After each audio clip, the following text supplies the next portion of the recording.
একটা মিষ্টি মৃদু একটা বাতাস আসবে, এই বাতাস মুমিনদের বগলের নিচ দিয়ে প্রবাহিত হবে, এবং যার অন্তরে এক সরিষা দানা পরিমাণ ঈমান আছে ওই বাতাসে তার জান কবজ হয়ে যাবে।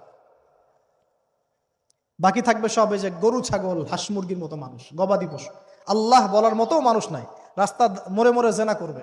এটা আরো অনেক পরের কথা, অনেক পরের কথা। আমরা ওই যুগ দেখতেও চাই না, বাঁচতেও চাই না ওই যুগে, তাই না ভাই? রাসূল সাল্লাল্লাহু আলাইহি ওয়াসাল্লাম বলছেন এরপরে একদিন সকালে হঠাৎ করে দেখবে কেনা বেচা করতে করতে, কথা বলতে বলতে, পানি পান করতে করতে, খাবার খেতে খেতে এই যে পশ্চিম দিক থেকে সূর্য উঠে গেছে। তার মানে কি ওই দিন কিয়ামত হয়ে যাবে, এবং এটা এত ফাস্ট হবে, এত দ্রুত হবে।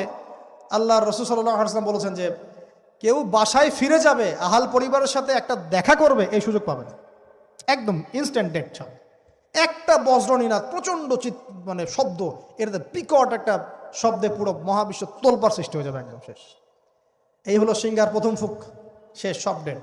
এই যে আমাদের এত বাহাদুরি, এত কিছু সব শেষ, মানে পৃথিবী আস্তে আস্তে ওর শেষের দিকে যাচ্ছে। এগুলো ভাই বিশ্বাস করেন, পৃথিবীর সমস্ত সংগঠন, জালেম, কাফের, ফাসেক, মুশরিক, মুনাফিক যা আছে পৃথিবীতে, একত্রিত হয়েও এই সত্যটাকে কেউ টলাতে পারবে না। আমরা সারা মুসলমানরা মিলেও যদি এই সত্যটাকে টলাতে চাই, পারবো না। মানে আস্তে আস্তে আলটিমেট গোল এটাই পৃথিবীর। এরপরে কিয়ামত, তারপরে তো আপনারা জানেন কি হচ্ছে, ফামান ইয়া'মাল মিসকালা যাররাতিন খায়রান ইয়ারাহ, এক চুল পরিমাণ যদি ভালো কাজ কেউ করে থাকে তাকে সেটা দেখানো হবে। ওয়া মান ইয়া'মাল মিসকালা যাররাতিন শাররান ইয়ারাহ, এক চুল পরিমাণ খারাপ কাজ আমরা কেউ করে থাকলে দেখানো হবে।